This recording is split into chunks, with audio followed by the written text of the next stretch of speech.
그 정주에 대한 질문이 하나가 올라왔어요. 정주를 치는데 이렇게 내측에서 외측으로 지르는 것 같다고 말씀을 하시면서 이런 방식으로 이제 팔꿈치를 쳤을 때 과연 그 힘이 제대로 실릴 수 있느냐, 이 부분에 대한 질문을 주셔서 제가 오늘은 이 부분에 대한 답변을 드리도록 하겠습니다. 안녕하세요, 쿵푸 주관장입니다. 네, 질문을 주셨던 게 이제 팔극권의 팔꿈치 정주죠. 정주를 칠 때 이 정주를 치는 방식이 이렇게 모았다가 치면서 이렇게 내지르잖아요. 이 동작을 하면서 사실은 이제 지금 질문을 주신 분뿐만 아니라 제 채널에 쿵호에 대해서 이제 부정적인 생각을 가지신 분들이 글을 남기실 때도 보면 뭐 춤이다, 그리고 저런 걸 어떻게 쓰냐, 이런 이야기들을 하는 글들을 많이 봤어요. 근데 오늘 질문이 올라왔으니까 간단하게 이 부분에 대해 답변을 일단 드려보도록 하겠습니다. 사실 이게 꿈보다 해몽이다, 이런 말씀들을 들어보셨을 거예요.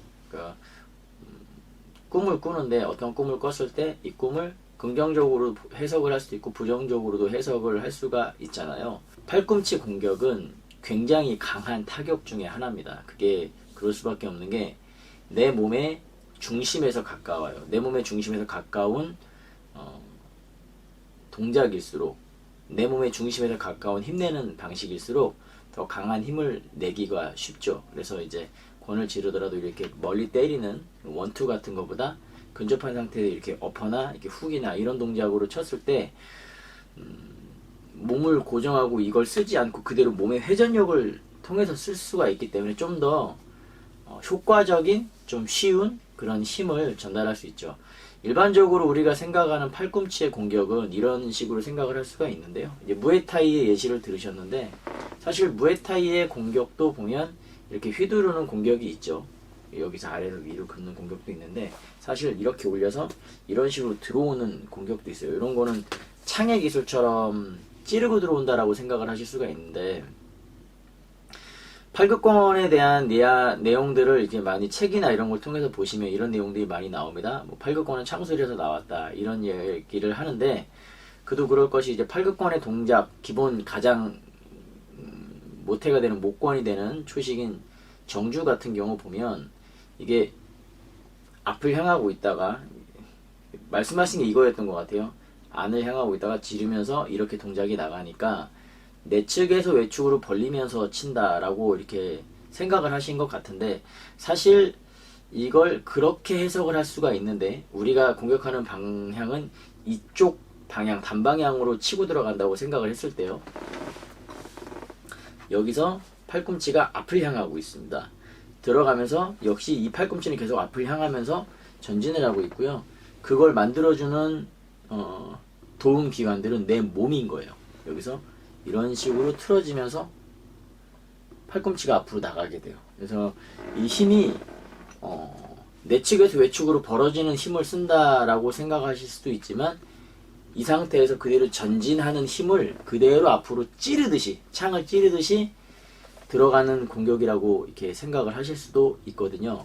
제가 사부님께 처음 쿵푸를 배웠을 때 96년도 97년도였던 것 같은데 면목동에서 사부님께서 무관을 하시다가 구이시로 이전하고 제가 본격적으로 배우게 됐을 때 처음에 제가 팔극권을 접했었던 것은 제 대학교 그 동문 중에서 한 분이 팔극권을 하신 분이 있었어요. 그분이 이제 정주에 대한 동작을 보여주시는데 저한테 이렇게 두꺼운 전공서적을 대고 아주 근접한 거리에서 쳤는데 이게 탁 맞는데 이 몸 안으로 이렇게 두꺼운 책인데 탁 맞는데 이제 이게 손가락이나 아니면 뭐 송곳으로 찌르는 것처럼 충격이 이 안으로 파고들면서 제가 그 자리에서 떠서 뒤로 한 1m, 1.5m 정도 뒤로 튕겨나갔던 기억이 있어요.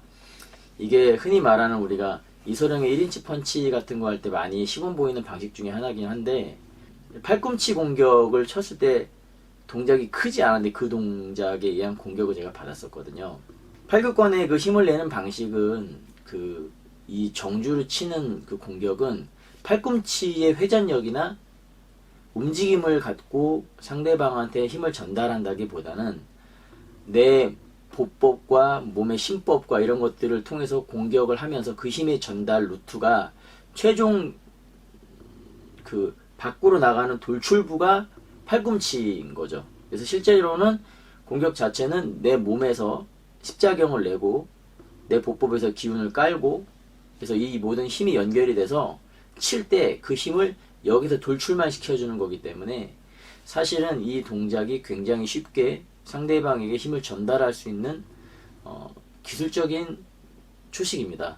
실제로 운동 배웠던 친구들 중에서도 친구들하고 장난을 치거나 아니면 외부에서 스파링을 하거나 했을 때 가끔씩 팔꿈치 공격을 정주를 넣음으로써 예를 들어서 이렇게 치고 이런 식으로 파고들거나 아니면 원, 투 치고 팔꿈치로 파고들거나 이런 식의 공격을 하면서 아니면 여기서 이런 식으로 올려치고 여기서 바로 정주를 치거나 이렇게 해서 상대방에게 굉장히 타격적으로 위험한 상황을 만들었던 일도 있었고 상대방이 맞고서 이제 친선으로 했던 그런 스파링이었지만 중단이 됐던 예들도 있고 그렇습니다.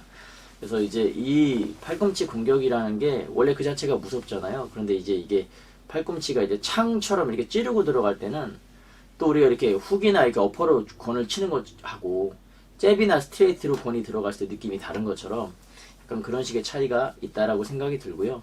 실제로 사람이 이렇게 했으면 이렇게 맞으면 팍 맞으면 이런 식으로 충격이 와서 되게 큰 충격이 오잖아요. 팔꿈치 공격도 역시 직선으로 들어와서 이걸 뚫고 들어가는 그런 힘들이 있어서 뭐 가장 쉽게 보여줄 수 있는 것 중에 이렇게 섰을 때 여기서 이런 식으로 감으면서 그대로 앞으로 전진하면 내가 이걸 그대로 상대방한테 타격을 하게 되기도 하고 여기서 이런 식으로 찌르면서 들어가면서 상대방한테 가격을 할 수 있는 것처럼 그런 식의 힘을 발휘할 수도 있습니다. 그래서 팔꿈치 공격은 팔극권의 팔꿈치 공격은 처음에 이제 어색할 때는 굉장히 어렵게 느껴지지만 그 힘을 낼 수 있게 되면 아 이게 굉장히 단순하면서 힘내기 좋은 초식이구나 라는 걸 이해할 수 있기 때문에 합리적인 그런 격투 기술의 하나로 적용을 할 수 있다 이렇게 말씀을 드리고 싶습니다. 물론 이제 팔극권의 공격이 기본적으로 정주가 이렇게 낮게 들어가고 있기 때문에 몸통을 치는 공격으로 되어 있는 건데 그 몸통을 친다는 건 사실 전장의 군인들이 전장에서 싸울 때 예전에 갑옷을 입고 싸우니까 그 몸통을 뚫고 들어가기 위해서 이런 고법식의 공격을 많이 행했던 거고요. 팔극권을 고법 무술이라고 말을 하는데 그 이유가 뭐냐면 보법과 신법에 의해서 몸의 힘을 밖으로 돌출을 하는 그런 특징이 있어요. 그리고 단타 한 방 한 방 치는 게 굉장히 충실하고 이게 이제 잔수를 써서 이렇게 우리가 일상복을 입고 싸우듯이 하는 게 아니라 두꺼운 갑옷을 입어서 이제 공격이 한 방 한 방 굉장히 충실하게 들어가야 상대방을 쓰러뜨릴 수가 있기 때문에 그런 방식의 공격 방식을 채택했다. 이렇게 생각하면 되겠습니다. 개인적으로 팔극권이 고전 무술이기 때문에 현대 격투기에 팔극권의 어떤 모든 부분들을 대입하고 이렇게 연결하기는 어려움이 있을 수 있다고 생각을 하지만 그 몇 가지 초식들이나 이런 원리들을 적용을 했을 때는 현대 격투기나 아니면 실전 상황이나 어떤 호신을 써야 하는 상황에서 적용할 수 있는 내용들이 있기 때문에 한 번쯤 고려해 볼 만한 부분이 있다고 말씀을 드리고 싶습니다. 사실 예전에 쿵푸 체육관들 굉장히 저 때 제가 지금 47인데 저희 학창 시절에는 쿵 했던 친구들이 학교 짱 뭐 이런 친구들이 많이 있었어요. 근데 그런 것들이 점진적으로 이제 훈련 양이나 아니면 훈련 스타일 이런 방식들이 많이 달라지면서 요즘 말하는 실전성의 논란이나 이런 것들에 휘말리고 있다고 생각을 하는데 무술은 그냥 자기가 좋아하는 운동 하면 되는 것 같아요. 이걸 꼭 이렇게 뭐 실전을 하고 싶다 뭐 이런 측면으로만 생각을 한다면 되게 단방향적으로 이제 운동의 스타일이 정해질 가능성이 크다고 생각을 하고 그래서 저는 쿵우를 지금도 수련하는 이유가 재밌습니다. 재밌고 운동의 굉장히 다양한 그 다른 부족과 다른 민족과 이런 속에서 운동의 스타일들이 만들어져서 이런 것들을 다양하게 즐기면서 할 수 있기 때문에 저는 쿵푸를 좋아하고 뭐 이게 중국의 무술 예를 들어서 뭐 가라데 뭐 일본 무도 유도 일본 무도 이런 식으로 말하진 않잖아요.